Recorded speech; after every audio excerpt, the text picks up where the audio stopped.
CabinTalk is an available in-car PA system that makes it very easy to communicate with rear seat passengers.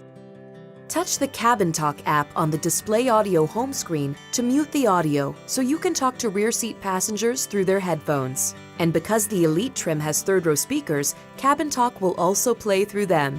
Anybody hungry back there? Okay, we're stopping in about 5 minutes. If rear seat passengers are watching a video, CabinTalk will pause the sound and video from the Blu-ray player and some built-in streaming apps.